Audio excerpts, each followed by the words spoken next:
So catastrophism is what best explains geology. Now, if you talk to an evolutionist, usually they'll say that uniformitarianism is the mechanism that we know explains the past, and they'll say that the present is the key to the past. But the problem with that is that it does not explain the formations that we see even in the rocks. All throughout the world, we find bent rock layers. According to evolution, rocks and mountains slowly formed through plate tectonic shifts. Well, I'm sorry, the rocks simply would have crumbled and they would have broken. They would not have bent, okay? And that proves that these layers were soft and moist upon the time of their formation, and that they were all formed in one event and then solidified into sedimentary rock. And so it's just great proof, great evidence that we can show people that the flood of Noah is what caused the catastrophic events that we see in the past, not uniformitarianism and just slow and gradual changes in the Earth's crust. We also find identical amounts of C14 in coal seams across the world. Now, C14 only lasts 50,000 years. So if you have a layer forming and then it solidifies and then C14 or coal getting smashed in between those layers, vegetation, that over time is going to lose its C14 because the half-life is 5,730 years. So C14 is not going to last over 50,000 years in anything that it is encapsulated in. The fact that we find identical amounts of C14 in all of the coal seams across the world is great evidence that all of those layers are the same age and that they were all laid down in one event. Like I said, catastrophism best explains the past. Catastrophism is what we would predict as part of Noah's flood. It would cause the most catastrophic events that you could possibly imagine and leave behind the evidence that we see today. Mountains and then C14 inside of coal seams in identical amounts. One of the other things that we continuously find on all mountains is sea life and crustaceans. And in some cases we find clams or mollusks that are as big as cars in the closed position on the top of Mount Everest, for example. Now, keep in mind, when creatures like this die in nature, naturally they open up. The muscle will relax and a scavenger will come and eat them. But the fact that we find them in a closed position, clams that are as big as cars, proves that they were buried by catastrophism, by Noah's flood, and then pushed up through the mountain through plate tectonics in a rapid event. Think about it, if the whole world, I believe, would be eroded in less than 2 million years, all mountains would be eroded flat. How is it that it takes millions of years for mountains to form? It doesn't make any sense. They would have eroded as they were being created. Gravity causes everything to erode flat over time. The reason that mountains exist and that clams on top of mountains exist in the closed position is because of Noah's flood, because of catastrophism. Another thing that we continuously find in mountains across the world is whales. Entire whales are found perfectly preserved on the top of mountains. That can only be explained by Noah's flood. Noah's flood put those whales on the mountain and buried them in a catastrophic event.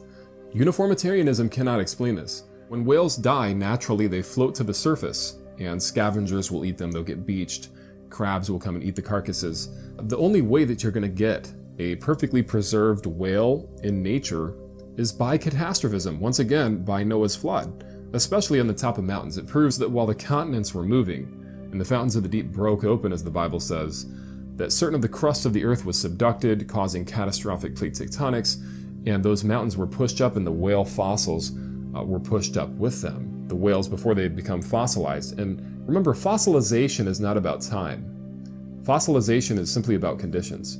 According to evolution, it takes 10,000 years at least to get a fossil to form, yet we find fossilized teddy bears. We find fossilized flour bags. I even saw some fossilized sausage links. I mean, we continuously find these things that prove that fossilization is not about time. If it was about time, those sausage links would have deteriorated. Flour bags would have deteriorated. Teddy bear would have simply deteriorated. We even have a fossilized pickle in our creation museum. These things will not last in the ground for 10,000 years waiting to be fossilized.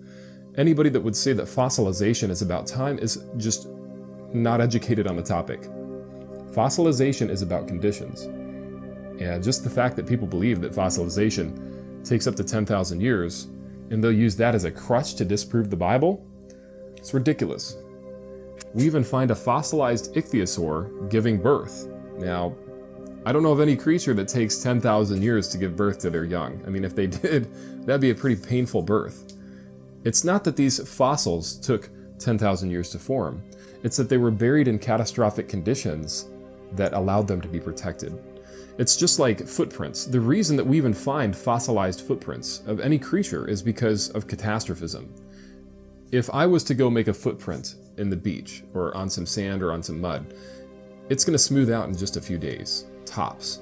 It's going to smooth out very quickly.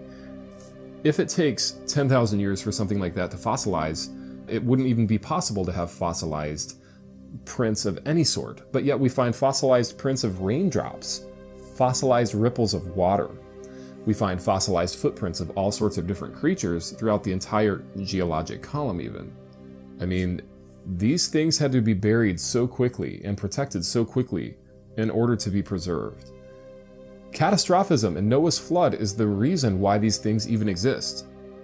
I mean, when people argue against it, they're arguing against the very mechanism that even put those things there to begin with, the fossils that we're talking about. I mean, to even get a fossil, you have to have rapid burial. The only way that you're going to get that throughout the entire column is by Noah's flood. It had to be catastrophic by the definition of what a fossil even is, or what the column even is. You ask an evolutionist or even an atheist, what is the geologic column made out of? They will say, mostly sedimentary rock. Sedimentary rock is defined as rock that was laid down by water. So they're literally admitting, just by admitting that it is sedimentary rock that these animal fossils are found in, that it is rock that was laid down by water, by catastrophism, by Noah's flood. There's really no way around it.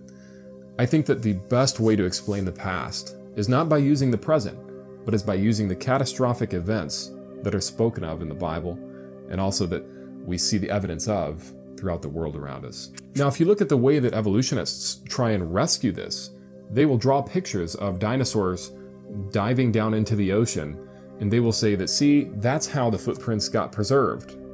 Well, hello, I wouldn't expect to go see my footprints of me diving down into some water back when I was a child.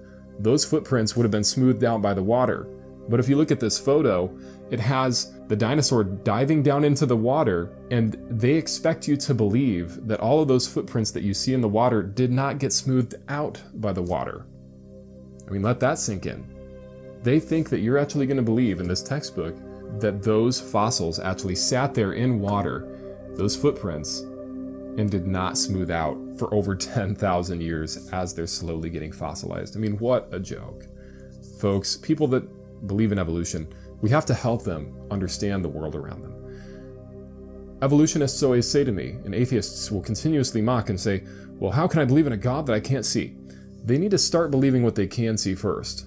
What we can see in the past is catastrophism. What we see in the present does not explain the past, but rather what we see in the past explains the present and where we are today. Catastrophism, once again, is what explains the past, not uniformitarianism, not naturalism. God bless, guys.